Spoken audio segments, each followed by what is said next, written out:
Dentro da longa lista de pontífices e dos mais altos hierarcas da instituição mais duradoura dos últimos milênios, ou seja, a Igreja Católica.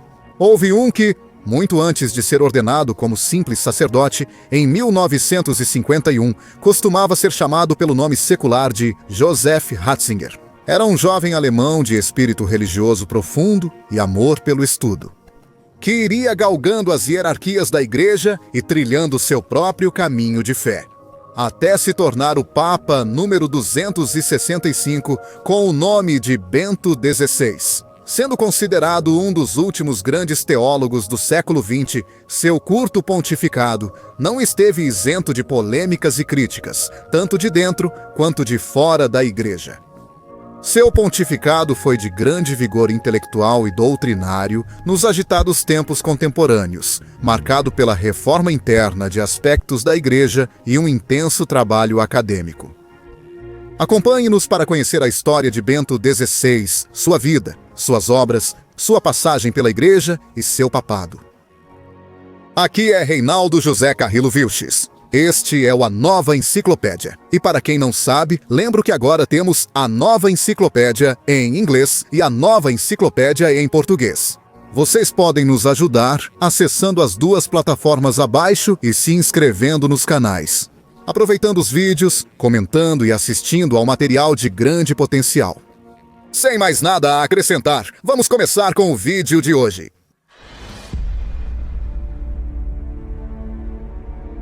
Joseph Aloysius Ratzinger veio a este mundo em 16 de abril de 1927, na cidade alemã de Markite, localizada na região da Baviera, no sul da Alemanha.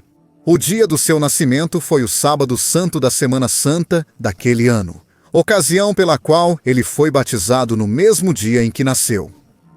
Seu pai, Joseph, era comissário de gendarmaria e sua mãe, Maria, trabalhava às vezes como cozinheira, mas geralmente era dona de casa. O pequeno Joseph tinha dois irmãos chamados George e Maria, os quais, anos depois, também seguiram a vida religiosa, sendo o primeiro sacerdote e a segunda freira franciscana. Ao contrário de muitos sacerdotes que sentiram o chamado à vocação por meio de uma experiência ou acontecimento especial, o pequeno José sente desde a infância uma atenção especial pelo divino, pela ideia de Deus e pela espiritualidade. Seus pais, curiosamente chamados como a Sagrada Família, José e Maria, incutiram em José os valores católicos tradicionais: a oração, o amor ao próximo, a caridade, a penitência, o cumprimento dos mandamentos e a celebração da missa e de todas as liturgias católicas. Nesse sentido, à medida que José crescia, ia construindo seu próprio caminho de fé, que encontra alguns desníveis e obstáculos em sua formação. José, embora ainda muito criança, ainda vive a instabilidade dos últimos anos da chamada República de Weimar, uma tentativa de república democrática parlamentar, imposta à Alemanha após as consequências da derrota na Primeira Guerra Mundial. É um período de marcada instabilidade política e de uma grave crise econômica, onde também vai surgindo o movimento nacional socialista até que chega ao poder. Por enquanto, o pequeno José, alheio a todo esse mundo tão turbulento, passa seus dias se destacando na escola, por sua inteligência e por seu envolvimento lento, mas agradável, na fé católica. Recebe a primeira comunhão aos 9 anos, em abril de 1936, e começa a ajudar como coroinha em sua cidade. No ano seguinte, em 1937, eles se mudam para uma pequena casa rural na localidade de Hufslag. Este seria aquele que Joseph qualificaria como seu verdadeiro lar. Silenciosa e envolvente, a paisagem rural permite que Joseph medite, ore e reflita com muito mais tranquilidade e concentração. Nesse mesmo ano, ele recebe o sacramento da confirmação, 2 anos depois, no dia do seu aniversário de 12 anos, ou seja, em 16 de abril de 1939.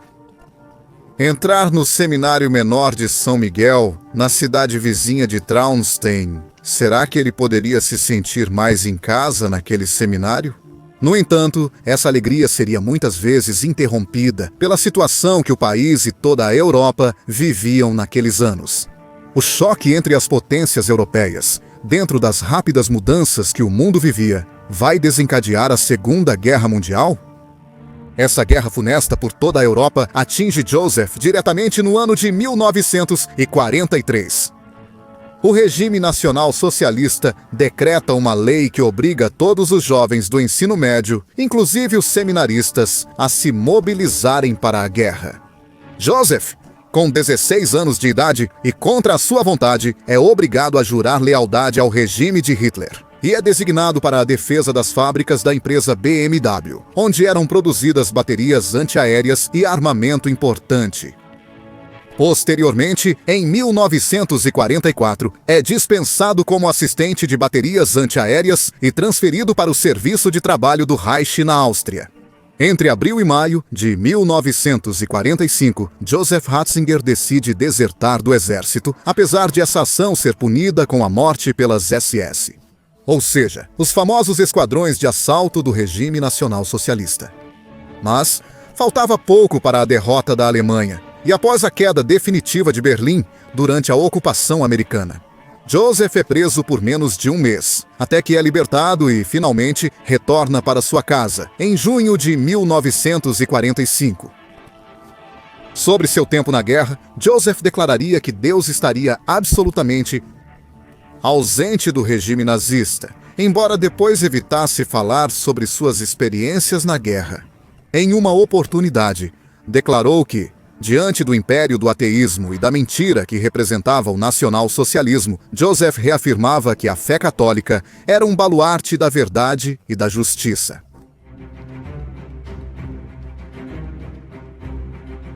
Após a guerra, Joseph conseguiu continuar sua carreira de sacerdote no mesmo seminário de São Miguel, em Traunstein. Paralelamente, ele cursou teologia católica e filosofia na Escola Superior de Filosofia e Teologia de Freising e na Universidade de Munique. Durante seus estudos, Joseph se aprofunda bíblico, especialmente utilizando o método histórico crítico, que lhe permite desenvolver uma compreensão mais ampla e profunda das Sagradas Escrituras. Além disso, foi influenciado por filósofos e teólogos tanto contemporâneos como Martin Heidegger e Karl Jaspers, assim como outros pensadores clássicos. Como os padres da Igreja, muito ao estilo de Santo Agostinho, a maioria dos doutores da Igreja, os grandes filósofos escolásticos e santos como São Boaventura. A estadia de Joseph no seminário foi agradável em todos os aspectos, com uma formação integral que ia desde as orações nas primeiras horas do dia, bem cedo, as aulas obrigatórias e as complementares à tarde, que ajudaram a aprofundar seu pensamento teológico. Joseph Ratzinger vai estudar com atenção especial a liturgia, ou seja, o rito católico, todas aquelas formas e métodos com que são realizadas as cerimônias e os sacramentos cristãos. Apesar de não haver naquela época disciplinas que estudassem a liturgia, Joseph, inserido no chamado movimento litúrgico alemão, que buscava revitalizar a liturgia e torná-la mais acessível aos fiéis, fará da liturgia um dos seus principais pontos de referência espirituais. Ao mesmo tempo, Joseph declara anos depois, baseado em sua experiência, que o seminário deveria ser, como foi em seu caso, um período de amadurecimento, em que os seminaristas deveriam equilibrar o coração e a mente, a fé e a razão, e assimilar a vida de Cristo como o modelo a ser seguido.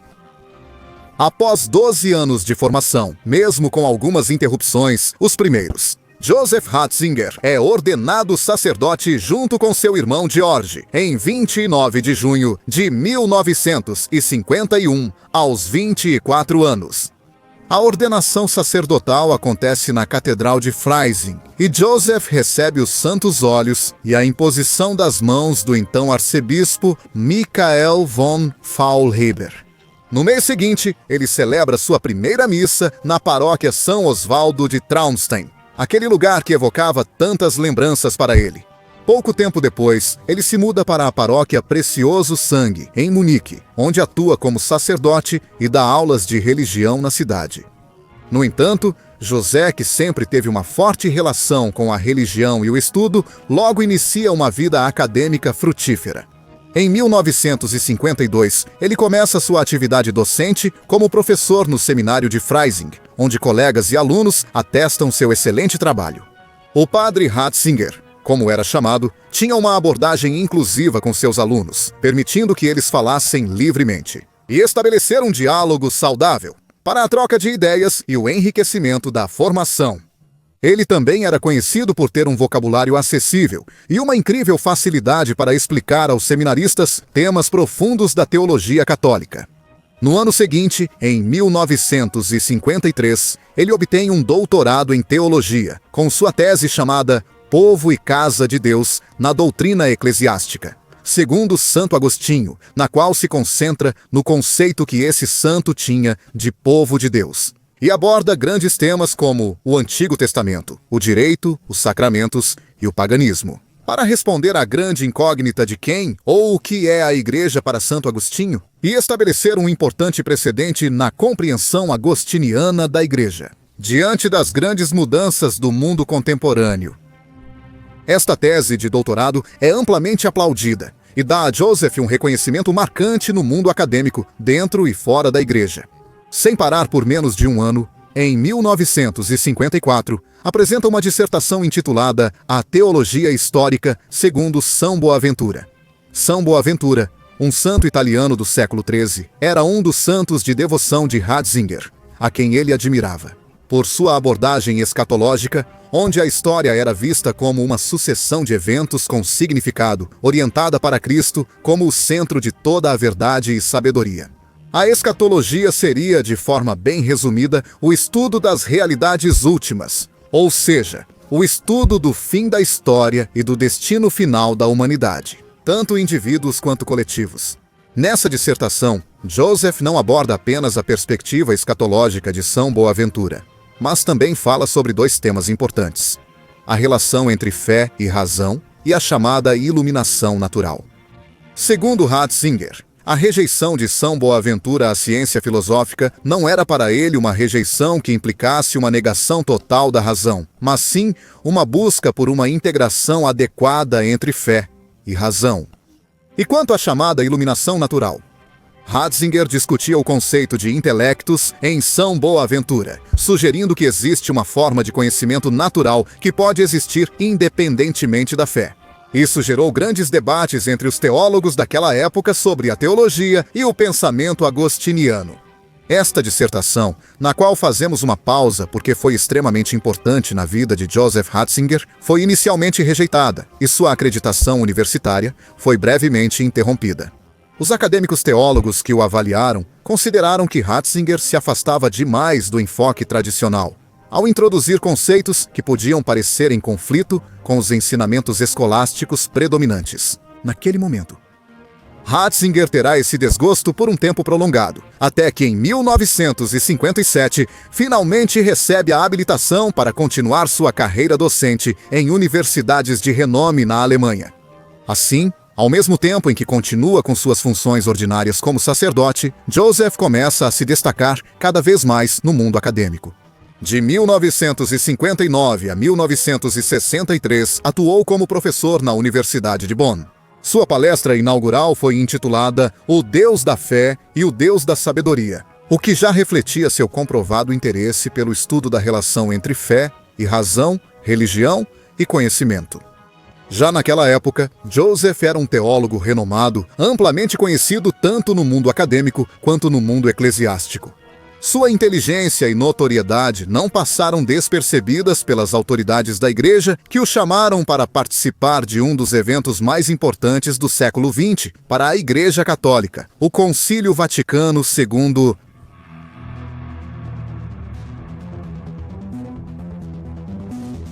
Afinal, o que foi, de modo geral, o polêmico Concílio Vaticano II?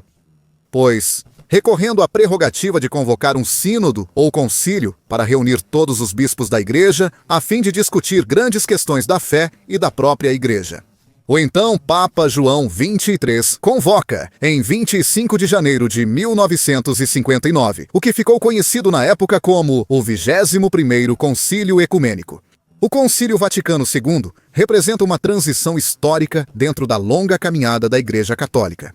O mundo e a Igreja já não estavam naqueles dias da Idade Média, em que a Igreja era a instituição que regia a vida social, e da qual emanavam o conhecimento, o humanismo, a moral e a doutrina necessária que orientavam o desenvolvimento humano.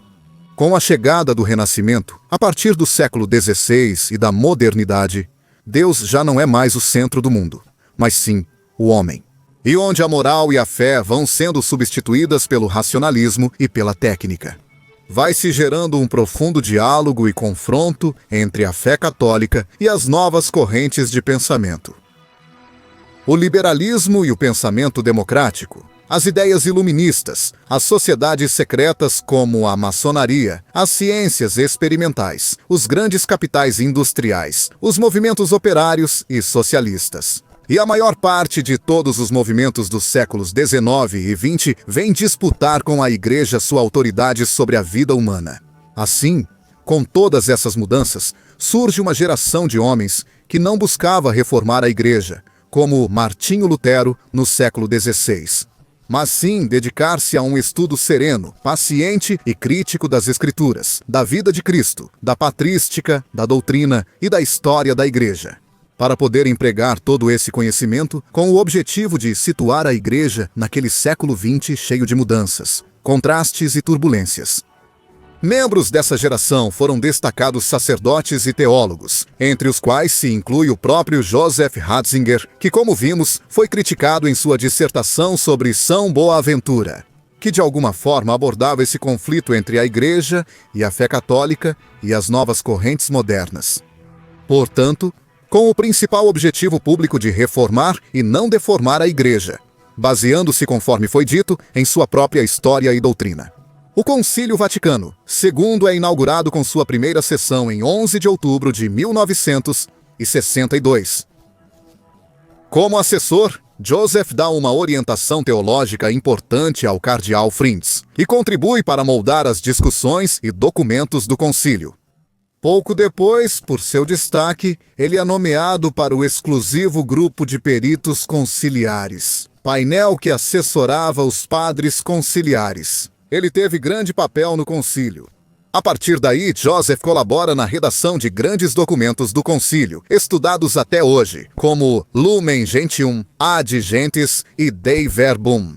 Ele também ajuda o cardeal Frintz na redação de 11 rascunhos de alocuções, onde ele trata de temas como a revelação, a missão da Igreja e o ecumenismo.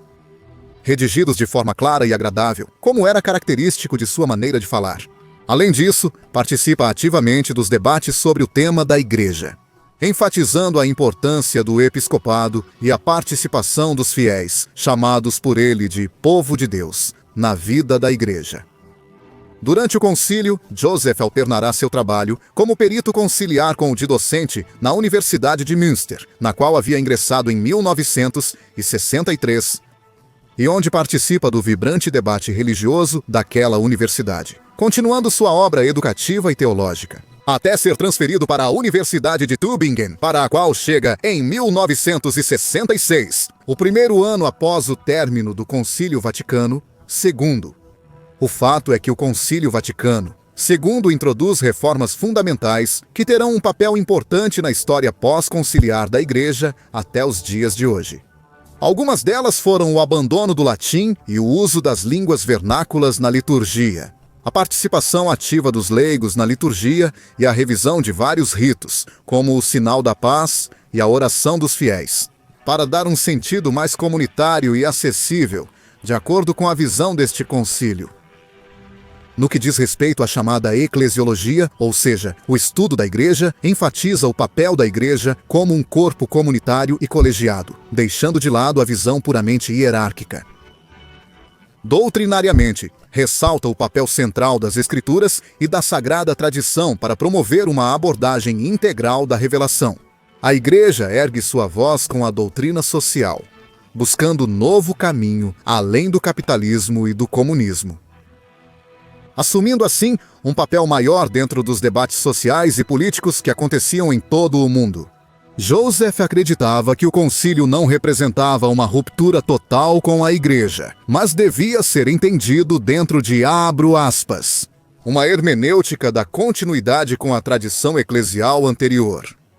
De qualquer forma, depois do concílio, Joseph dá uma série de passos que o levarão a continuar ascendendo dentro da hierarquia da igreja.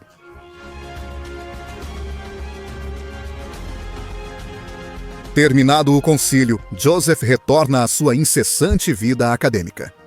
Ele continua na Universidade de Tübingen nesse período, mas se afasta dela devido à orientação marxista que o movimento estudantil da década de 60 vai adquirindo. Movimento esse que na Alemanha logo se radicalizaria entre 67 e 68, causando uma longa série de distúrbios durante todo esse ano. Em 1969, Joseph é nomeado vice-presidente e professor de teologia dogmática e história do dogma na Universidade Católica Técnica de Ratisbona, Alemanha. Em 1972, ele dá um grande passo em seu desejo de difundir ideias e conhecimentos sobre a fé, fundando a revista chamada Communio, com sacerdotes e universitários, que rapidamente se tornará uma tribuna para Ratzinger e outros estudiosos da fé, para fazer valer seu significado e mostrar ao mundo suas pesquisas. Cabe esclarecer que Joseph publicará cerca de 600 obras ao longo da vida, algumas curtas e outras mais longas. Algumas de suas obras mais importantes, publicadas justamente durante essa época, foram Introdução ao Cristianismo, de 1968, onde reúne várias de suas lições universitárias mais importantes para falar sobre os fundamentos do cristianismo. Por sua vez, Dogma e Revelação, em 1973, publicada, onde ele desenvolvia como a fé se expressava por meio dos dogmas e como estes podem se relacionar com a experiência religiosa. Em 1977, ele publica Escatologia, que é um tratado teológico complexo que revisa a visão cristã da vida, da morte, do juízo final, do céu e do inferno. No entanto, sua vida acadêmica formal, mas não intelectual, vai terminar em 24 de março de 1977, quando, com 50 anos de idade, foi consagrado arcebispo de Munique e Freising. Esse será um momento decisivo para o futuro que virá, não só para ele, mas também para a igreja. Ainda em 27 de junho daquele ano, o Papa Paulo V o nomeou cardeal da Igreja Católica. Desde então, exerceu os cargos de arcebispo e cardeal. Nesse mesmo ano, durante o Sínodo de Bispos sobre a catequese realizado em Roma, Joseph coincide com o então cardeal polonês, chamado Karol Wojtyła, com quem mantém uma relação epistolar e intelectual há vários anos, mas finalmente o conhece pessoalmente. O então Papa Paulo VI o nomeia cardeal da Igreja Católica. Em agosto de 1978, morre o Papa Paulo VI e o cardeal albino. Luciani é eleito como João Paulo I. No entanto, esse Papa morre 33 dias após assumir o cargo. E o conclave escolhe o então cardeal Karol, amigo de Joseph Ratzinger, como novo Papa, que adota o nome de João Paulo II em homenagem ao Papa anterior. Com o pontificado mais curto da história, João Paulo II é lembrado por suas extraordinárias virtudes religiosas, por seu carisma e por seu importante pontificado em nível mundial. Como mencionamos, ele era bem próximo de Ratzinger. Reconhecendo seu intelecto e amplo conhecimento da religião católica, o nomeia prefeito do dicastério para a doutrina da fé em 25 de novembro de 1981. Esse era um cargo fundamental no papado e na igreja, que tinha como objetivo, abro aspas, promover e salvaguardar a doutrina sobre a fé e a moral em todo o mundo católico e fomentar os estudos voltados para aumentar a compreensão da fé. Fecho aspas. Segundo o estabelecido por João Paulo, segundo Ratzinger, encontrará assim um lugar muito de acordo com suas sempre presentes preferências intelectuais. Durante esta prefeitura, Ratzinger se destaca por sua contribuição na redação do importantíssimo documento chamado Catecismo da Igreja Católica, que é um ponto de partida obrigatório para a fé cristã no século XX. O Catecismo é publicado em 1992, após 6 anos de preparação junto com a Constituição Apostólica, buscando assim fornecer um guia claro e unificado para o ensino católico em todo o mundo. Além do seu trabalho no catecismo, Ratzinger supervisiona a emissão de vários documentos doutrinários importantes que abordavam temas contemporâneos. Por exemplo, em 86 foi publicado um documento sobre o cuidado pastoral às pessoas com atração pelo mesmo sexo. E em 1992 foi emitida uma carta aos bispos sobre esse tema. Ratzinger também foi muito crítico e ferrenho opositor de certas posturas, como a chamada teologia da libertação, que incorporava elementos marxistas dentro da fé cristã, mas que Ratzinger considerava incompatíveis. Fé católica. Em todas as suas ações, Ratzinger buscava preservar a integridade doutrinária da Igreja cristã. Ao mesmo tempo, Ratzinger trabalha incansavelmente para defender e promover a doutrina católica no mundo, garantindo que os ensinamentos da Igreja se mantivessem coerentes com sua tradição. Isso incluiu abordar questões controversas e emitir declarações que reafirmassem as posições tradicionais da Igreja. Ao mesmo tempo, Ratzinger enfrenta tendências crescentes, que consideravam que o Concílio Vaticano II havia traído a verdadeira tradição da Igreja e até mesmo cogitavam um cisma ou uma divisão da mesma. Como o caso do arcebispo Marcel Lefebvre, que acabou excomungado por isso em 1988. Ratzinger também proíbe aos chamados teólogos dissidentes, como Hans Kung e Leonardo Boff, o exercício do ensino da teologia, ou fé católica, por incorrerem em pensamentos contrários aos dogmas da Igreja. Para Joseph Ratzinger, a fé era um encontro pessoal com Jesus Cristo, não uma interpretação individual. Enquadrado em uma hermenêutica da fé que integra a Escritura e a tradição eclesiástica para compreender a palavra de Deus.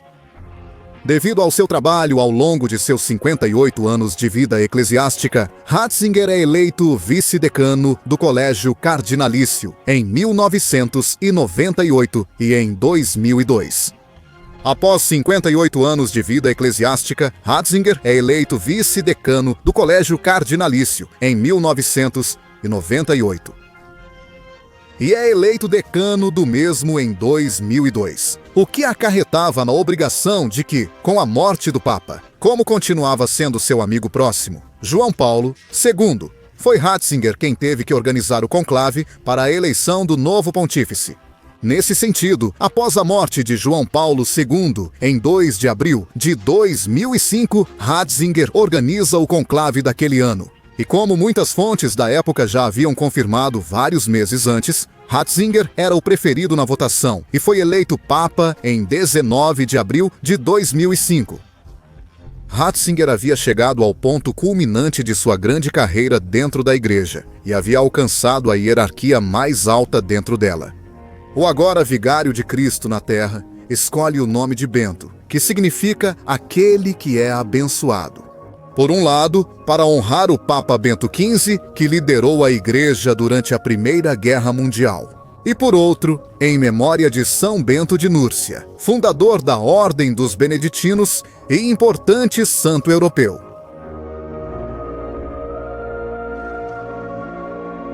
Apesar de que no início, segundo suas palavras, não se sentia capaz ou sequer digno de ocupar o cargo de Papa Ratzinger, agora, Bento XVI assume o novo desafio que Deus lhe apresentava. Muitos acreditavam, fossem a favor ou contra, que Ratzinger levaria a Igreja de volta ao período pré-concílio Vaticano II e que ele iria endurecer sua visão sobre os temas polêmicos da época. No entanto, nada disso acontece. Ratzinger é defensor das reformas do concílio, apoiando o ecumenismo e o diálogo interreligioso. Durante seu pontificado, Bento XVI introduz importantes mudanças dentro da Igreja, embora também não esteja livre de polêmicas e controvérsias. Endurece, diante de escândalos, as leis eclesiásticas contra abusos de alguns sacerdotes. Promove a transparência financeira do Vaticano com o chamado Motu Próprio, de dezembro de 2010, que buscava prevenir as atividades ilegais. E, por outro lado, fortalece as relações da Igreja com a arte, incentivando o uso adequado e respeitoso de elementos artísticos e musicais na liturgia. Sobre a liturgia em 2007, permite um uso mais amplo da missa tridentina, ou seja, a forma tradicional e histórica na qual a liturgia católica era celebrada antes da reforma do Concílio Vaticano. Segundo, permitindo celebrar a missa de ambas as maneiras: a ordinária, com as línguas vernáculas, e a extraordinária, com o latim como língua principal, e baseada no Missal Romano de 1962. Ao mesmo tempo, recomenda o uso de cruzes visíveis nos altares e o reenfoque da missa para a sacralidade da comunhão com Cristo.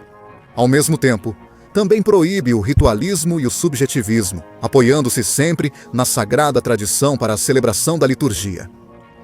Bento XVI também teria intensa atividade doutrinal, a qual começa com a encíclica Deus Caritas Est, de 2005, que trata sobre o amor cristão e sua natureza.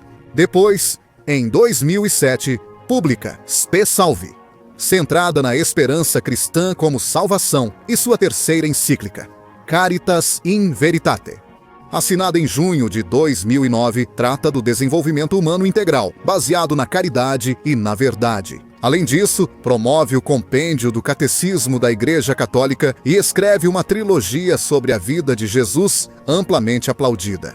Além disso, Bento XVI criou um total de 90 cardeais em 5 consistórios, com o propósito de diversificar geograficamente o colégio cardinalício, integrando sacerdotes de várias partes do mundo.